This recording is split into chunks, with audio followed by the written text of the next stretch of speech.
शिवगाठी। जाऊया बापू, जरा टेकूया। अरे हो, काल रात्री तुम्ही आणि आमची लेक येऊन गेलात, नेमका मी नव्हतो। काल काय एअरलाइन्सचा ग्रुप का? ते दोन जुने मित्र आहेत, बरीच वर्ष एकमेकांशी बोलत नव्हते। बर, काल जरा दिल जमाईचा कार्यक्रम होता। हो का? थोडी गंमत असते बरं का सतीश, वय वाढले की। म्हणजे आपण तरुण असताना जेव्हा या मोठ्या लोकांकडे बघतो, आपल्याला वाटतं काय बोरिंग लाईफ असेल, नाही? तसं नसतं बरं का सतीश। अरे जाम एन्जॉय करतो आम्ही पण। कारण काय आहे, स्वभावाच्या कंगोऱ्यांची धार बोथड झालेली असते, क्षमाशीलता वाढलेली असते, हट्ट कमी झालेले असतात। ना प्लीज, हा काय कधी कधी याच्या बरोबर उलट झालेलं असतं। म्हणजे वाढत्या वयाबरोबर जे व्हायला हवं ते अजिबात केलं नसतं। उलट हट्ट, आग्रह, चिडखोरपणा वाढलेलाच असतो।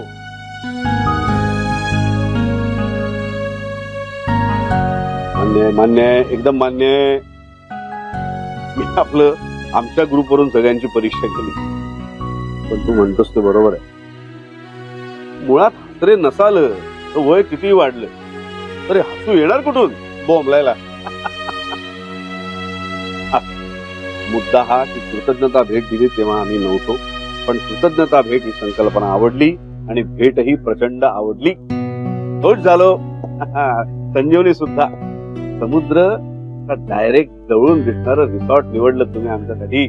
अरे वेध लागलेत रे। अरे किती दिवसांनी, तरी कसलं कित्येक वर्षांनी आम्ही असे दोघं बाहेर जाणार ना। नोट केलंस का? संजीवनी पण लगेच जाऊया म्हणाली। एरवी किती सबबी देते माहितीये ना? हो माहिती तर। नाही पण यावेळी खुश आहे, छान वाटलं आम्हाला दोघांनाही। ना कुणी लिहिलंय माहित नाही मला, परंतु संस्कृत श्लोक की सुभाषित काहीतरी आहे। सकाळी उठल्यावर भूमिस्पर्श करण्यापूर्वी किंवा जमिनीवर पाऊल ठेवण्यापूर्वी जमिनीला मनोमन वंदन करायचं आणि ती आपला लेकराप्रमाणे सांभाळ करते म्हणून कृतज्ञता व्यक्त करायची आणि नंतर दिवस सुरू करायचा, असा अर्थ आहे त्या श्लोकाचा। एकदा माझ्या मनात आलं आपणही करून बघूया, म्हणून मी तसे करून पाहिलं आणि काय सांगून जाणार, तो संपूर्ण दिवस एकदम मस्त गेला। ग्रेट, शांत, विनम्र आणि सगळ्यात महत्वाचं म्हणजे समाधान। तिथून मला ही कल्पना सुचली, कृतज्ञता भेट। माझ्या लक्षात आलं आपण नेहमीच मी, माझं, माझ्यासाठी, स्वतःच असल्या काहीतरी भंपक कल्पनांमध्ये वावरत असतो। माणसापुढे राहू देव, निसर्गापुढे तरी नतमस्तक होवी। आणि नतमस्तक झाल्यावर आपण आपोआपच निसर्गाशी एकरूप होतो। तुझे पण राहतच नाही। निसर्गाच्या अवाढव्य रूपासमोर आपल्यातली क्षुद्रता एका क्षणात नाहीशी होते। नम्र भाव माथा आपल्याला किती उन्नत करतो ते तेव्हा जाणवतं ना। म्हणून ही कृतज्ञता भेट। वा होय बापू, प्राऊड ऑफ यू। बरं चला, आज टोमॅटो सूप आणि ब्रेड बटर अशी फरमाईश केली नाश्त्याची। चला। अरे एक मिनिट। हॅलो, हा बोल आदित्य। काय एअरपोर्ट मॉरिशसला चाललाय? अरे पण हो, अच्छा अच्छा अच्छा, बर, हो का? हो हो, सांगतो, डोंट वरी। हो हो हो हो, नीट जा रे। चलो बाय, हॅपी जर्नी। आणि लँड झाल्यावर फोन करा। हो हो सांगतो, डोंट वरी, बाय बाय। अगं मॉरिशसला गेलाय, ऑफिसला जातो असं सांगून? म्हणजे काहीतरी दुसऱ्या रिजनल हेडला पाठवणार होते, पण त्याच्या घरी काहीतरी मेजर प्रॉब्लेम झाला म्हणून ऐनवेळी याला पाठवले, ते सुद्धा नेसत्या वस्त्रानिशी। मेघनाचा फोन ट्राय करत होता पण ती उचलत नाहीये, म्हणून मग त्यांनी मला फोन केला। आणि आता खूप गडबडीत आहे म्हणून मॉरिशसला लँड झाल्यावर फोन करतोय म्हणाला. धन्य रे बाबा. येणार आहे कधी? काहीतरी 3-4 दिवसांची कॉन्फरन्स आहे म्हणाला. उत्तम. चला नाश्ता करूया. अरे बघ, मेघनाला इतक्यात काय सांगू नको, नंतर गंमत करूया. चल.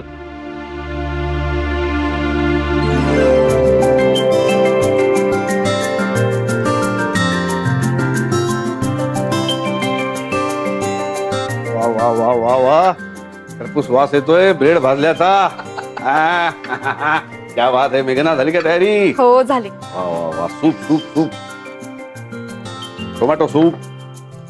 सतीश, मला काय वाटतं, आपण हे दिवसातून बरेच वेळा घोट घोट घोट घोट चहा पितो ना, त्याच्याऐवजी हेच प्यायला हवं.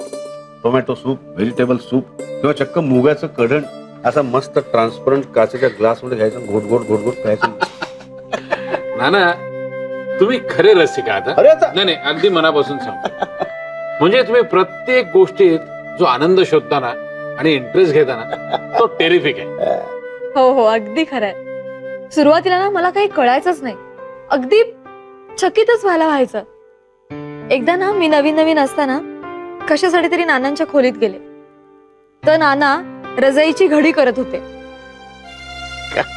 अहो पण इतकी मन लावून आनंद घेत घडी करत होते ना की मी अक्षरशः बघतच राहिले. तुम्ही दोघांनी काय चालवलं काय आज? तुमच्या दोघांच्या डोक्यावर काय सुरेश रावांनी हात ठेवला की काय? बरं मेघना, तुला कळलं की नाही रिडेव्हलपमेंटचं? रिडेव्हलपमेंटचं? Yes, our Desaiwadi is going for redevelopment. म्हणजे तसा विचार चालू आहे. नाना हो, या विषयावर चर्चा झाली आहे तरी पुन्हा काय ते असंच म्हणजे हो. सांगा सतीशराव, सांगा तुम्ही. अगं, माईंची एक मैत्रीण आहे, मीरा आपटे त्यांचं नाव.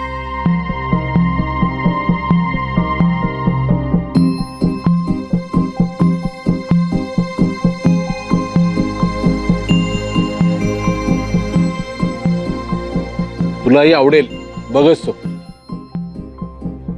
माय गॉड, पचायला जरा जड जाणार आहे मला. हरकत नाही, हळूहळू रवंत करत खा, म्हणजे नीट पचेल. पण आयडिया कशी आहे? घरातल्या सगळ्यांनी धक्के द्यायचं ठरवलंय बहुतेक. आधी आदित्य झाला आणि आता हे वर्ष बहुतेक काहीतरी वेगळं आणि नवीन सुरू करत संपणार आहे. बरोबर. आपण म्हणतो ना, change is the only constant thing in this world. तसं आहे, आणि निसर्गाचंही तसंच आहे. जुनं सगळं विरघळून जात असतं, गळून पडत असतं, नवीन अंकुरत असतं, पालवी फुटत असतं, जग नवं होत असतं आणि पुढे जात असतं. कधी कधी आपल्याला त्या जुन्यामध्ये विरघळून जावं लागतं, तर कधी जुन्याला अलगद ओलांडून नव्याचा हात धरून पुढे जावं लागतं. सृष्टीचा नियमच आहे तो. पण ही प्रक्रिया जर आपण नाकारली ना, तर मात्र सगळं ठप्प होऊन जातं. उत्पत्ती, स्थिती आणि लय हा सृष्टीचा नियम आहे मुळे. फक्त या सगळ्या प्रक्रियेमध्ये आपण नेमके कुठे उभे आहोत हे तपासून पाहिलं. अर्थात आपला आतला आवाज आपल्याला ते सांगत असतोच, तर आपण ते नीट कान देऊन ऐकत नाही. काय नाही, थोडं विषयांतर केलं मी, पण बरोबर आहे ना मेघना? आदित्यने तुझ्या समोर जो प्रस्ताव मांडलाय त्याने तू भांबावून गेली आहेस. पण हा प्रस्ताव तुझ्या एकट्यासाठीचा नाहीये, आपल्या सगळ्यांचीच परीक्षा पाहणार आहे. सो तो आतला आवाज नीट ऐकावा लागणार आहे आपल्याला. काय सतीश? Yes sir. अहो, त्याच्या जोरावरच तर इथपर्यंत पोहोचलोय. जेव्हा जेव्हा त्याचा आवाज ऐकला नाही तेव्हा तेव्हा गुडघे फुटलेत, डोकं आपटलंय, तोंडावर पडलोय. नाना, अवघड असते मनाची ती अवस्था. अशी अवस्था पुन्हा नको रे बाबा. त्यावेळी जे काय होतं ना, ते फक्त आपल्यालाच कळत असतं. नाही, पण सतीश, ती वेळच आपल्याला खूप काही शिकवून जाते. ते शिकलो तरच फुटलेले गुडघे, आपटलेलं डोकं बरं होतं. ही नैतिकतेच्या संतुलनाची नैसर्गिक प्रक्रिया आहे ना, ही मला कधी कधी थक्क करते सतीश. माणसाच्या मनामध्ये ही अजब रसायनं जे काय अचूकपणे काम करत असतात ना, ते थक्क करणार आहे अक्षरशः. आपला आतला आवाज आपल्याला जे सांगतो ते आपण ऐकत नाही, पुढे जातो, धडपडतो, घायाळ होतो, दुर्लक्ष करतो, पुढे जातो. त्यामुळे आपली घोडदौड चालू राहते, पण खूप काही मौल्यवान आपण मिस करत असतो. एक अदृश्य वजाबाकी सतत सुरू असते. याऐवजी जर घायाळ झाल्यावर, धडपडल्यावर थोडं आपण थांबलो, मागे वळून पाहिलं आणि पश्चात्तापाने 2 का होईना पण खरेखुरे अश्रू ढाळले तर जादू होते. ही अदृश्य वजाबाकी थांबते आणि आपल्या अदृश्य पुंजीमध्ये चक्क भर पडते. अरे बापरे, ज्ञानामृताचा डोस अंमळ जास्तच झाला का? नाही नाना, उलट आयुष्यभर लक्षात ठेवावं असं काहीतरी दिलं तुम्ही, अगदी सहजपणे. आज ना उद्या मी आई होणार आहे. माझ्या मुलांना देण्यासाठी अमूल्य वारसा दिलात तुम्ही. प्लीज नाना, माझ्या डोक्यावर हात ठेवा.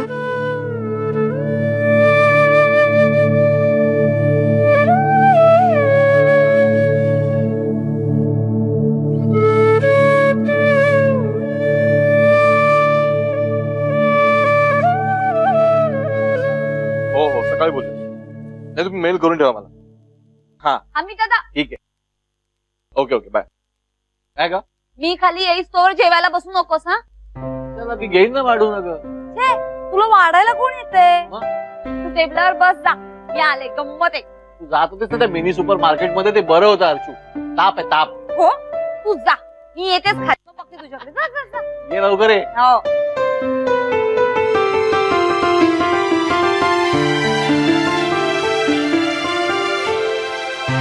अमित दादा. काय गं? नाही अर्चू, खरंच नाही, माझं खाणं झालंय अगं. नाही, हे काय आता, नको, खरंच माझं खाणं झालं. कच्चं सॅलड आहे. अरे बस. काय बरं? नाही नाही, तुला हे खावंच लागेल. मस्त काकडी, कोबी आणि गाजर भरपूर लिंबू पिळून खास तुझ्यासाठी बनवलंय. नाही म्हणायचं नाही. अगं पण मी मागच्या वेळेला तब्येतीचं काय झालं होतं हे आठवतंय ना? हो. करा सुरुवात मुकाट्याने. आणि काय आहे, मेघना मॅडमच्या मला स्ट्रिक्ट ऑर्डर आहेत ना की अमित दादांची आज लंच मीटिंग आहे आणि त्यांना बाहेरचं अजिबात आवडत नाही.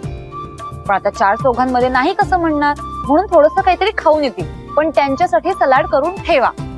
बरं, शिवाय इथे विजय नाही म्हटल्यावर तुझ्या तब्येतीची जबाबदारी माझ्यावरच आहे ना. लागली वाट माझी. वाट? आणि खातोय मी आता.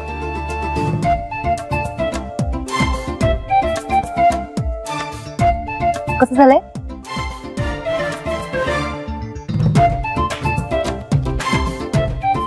अर्चू, चक्क बरं केलंस तू. हो, कळलं कळलं. पण संपूर्ण ते संपवशील ना तेव्हाच मान्य कर. कळलं? बरं अमित दादा, मला जरा महत्वाचं बोलायचंय तुझ्याशी. काय ग? म्हणजे आम्ही सुरेश काकांना बाळ दत्तक घ्यायचं जे सगळं चालू आहे ना घरात, ते सगळंच सांगितलंय. म्हणजे आदित्यने सांगितलं नव्हतं अजून? नाही ना. नाही म्हणजे त्याने मुद्दाम केलं नसावं, हे त्याच्या लक्षात आलं नसेल आणि मेघनाला सुद्धा स्ट्राईक झालं नसावं. आणि ती बिचारी तर स्वतःच काय करायचं या विचारातच गुरफटलेली. बरोबर आहे. आम्ही आणि सुरेश काका रोजच भेटतो ना. प्रदीप काय आता गेले 2 दिवस झाले आलाय. नाही बरोबर आहे, पण तुम्ही सांगितलं ते बरं झालं, कारण तुम्ही सांगितलं नसतं ना ते वाईट दिसलं. हा, वैतागले असते. आता आता सांगितल्यावरती आणखीनच वैतागले असतील म्हणा ते. आणि ना त्यांच्या हे सगळं पचनी पडणं फार अवघड आहे. खुद्द बाबाजींनी येऊन जर का कान पिळला ना तरच हे शक्य होईल. हो रे, सुरेश काका वैतागलेत आणि नर्वसही झालेत. म्हणजे आदित्य जे बोललाय ते खरं करून दाखवेल अशी भीती वाटते बहुतेक त्यांना. त्यांचा मोर्चा येतोय आता लाठा काठ्या घेऊन. काय माहिती, कारण त्यानंतर माझी आणि त्यांची भेटच झाली नाहीये. कारण नेक्स्ट डे पासून प्रदीप बसायला लागला ना दुकानावर. हे पण ना आदित्यने त्यांच्याशी बोलायला हवं. हो, पण आता तो आल्यावरच ना. आणि हे सगळं क्लिअर होईपर्यंत आपण घराविषयी सुरेश काकांशी काही बोलूच शकत नाहीये. काय करावं ना काही कळतच नाहीये. ते पण अमित दादा खूप मस्त वाटतंय ना, म्हणजे आपलं नवीन घर होणार. Wow, so sweet of mind. तू एक काम कर अर्जुन, तू ना बाबाजींना फोन कर आणि त्यांना हे नवीन घराचं प्रपोजल सांग. काय तेवढं जर त्यांचं मन डायव्हर्ट होईल आणि हा दत्तक बाळाचा प्रश्न सोडवायला जरा मदत होईल. काय? हा चालेल चालेल, मीच करते फोन. अरे सुरेशराव या या या. काय रे अमित दादा? ए नको बाई, माझ्यात नाही हिंमत. मी का दाखवली हिंमत आहे खाऊन आता. हा गप्पा बस, उगाच काहीतरी. चांगलं झालंय तूच म्हणालास. हा तर ते हो तर अगं हो हो सांगितलं, सगळं सांगितलं. अगं अमितशी बोलले मी. अगं धाकटा गेलाय मॉरिशसला, जाव्याशी सुद्धा बोलले. हो हो तर म्हणजे काय, अगं तुझा तो जुना बंगला, टॉवर, हे सगळंच आवडलं त्यांना. हो अगं नानांनाही सांगेन तुझ्या यजमानांशी बोलायला. हो हो अगं तुझी कल्पना मला आवडली म्हणून तर मी सगळ्यांना सांगित. काय ग काय झालं? अगं बाई हो का? बरं बरं भरव तिला. नाही ग बाई, पहिला प्रेफरन्स आपल्या नातवंडांना, त्यांच्याशी आपलं पान हलतंय का? हो हो हो आधी भरव तिला, मग बोलू आपण. हो ग बाई करते तुला परत फोन, नको काळजी करूस.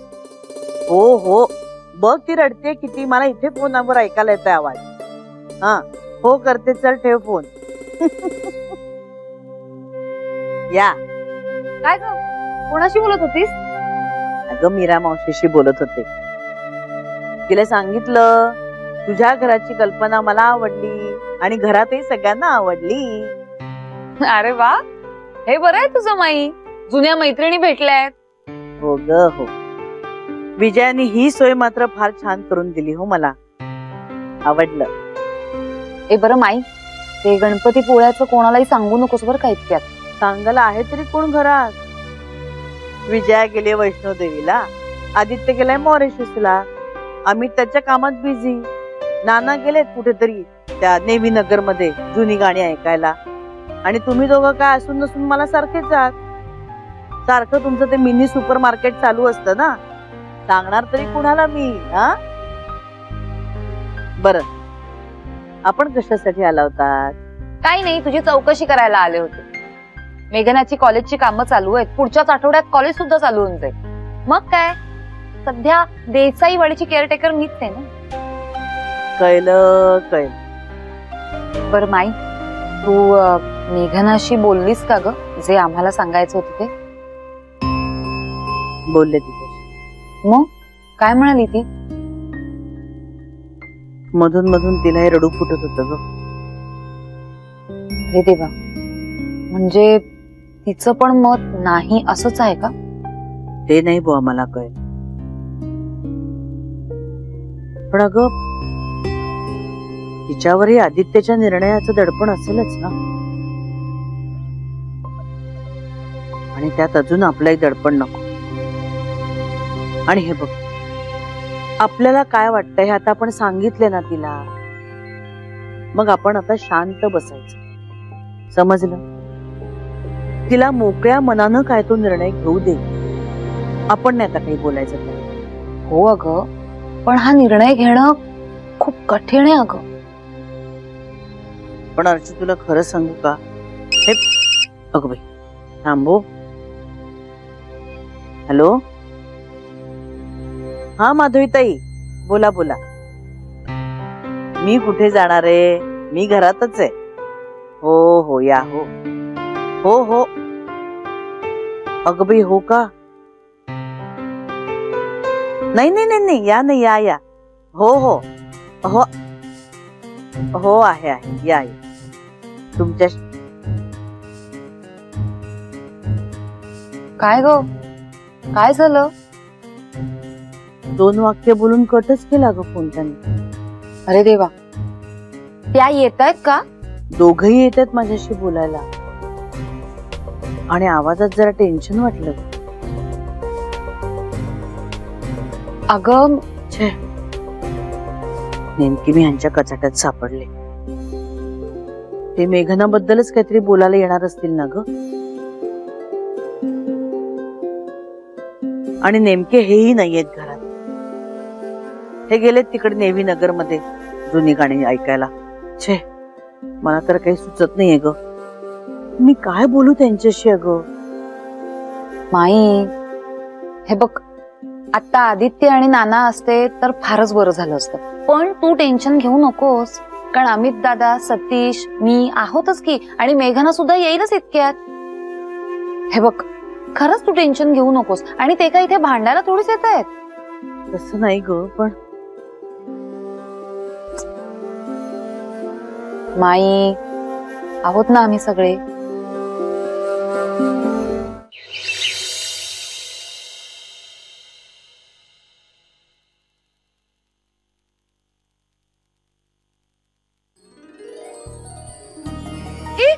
Sorry sorry. अगं काय करतेय? अहो, ती आपल्या मागची नारकर सदन बिल्डिंग आहे ना, ती पाडतायत ना रिडेव्हलपमेंट साठी. त्यामुळे खूप डास झालेत. रात्रभर झोप नाही हो कोणाला. माहितीये मला, म्हणूनच तर मी हे घेऊन आले.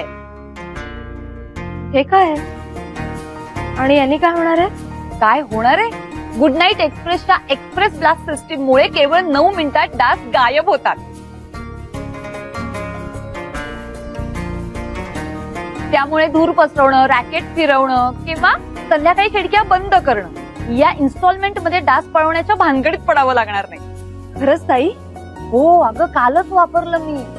म्हणून तर 2 दिवसांनी का होईना, पण मयूर शांत झोपली. तू सुद्धा हे गुड नाईट एक्सप्रेस वापर आणि बिना इन्स्टॉलमेंट डास पळव. ताई, मी ताबडतोब आणते good night express. Done. Madam, तुमच्यासाठीच आणलंय. हं? आय मीन डास पळवण्यासाठी.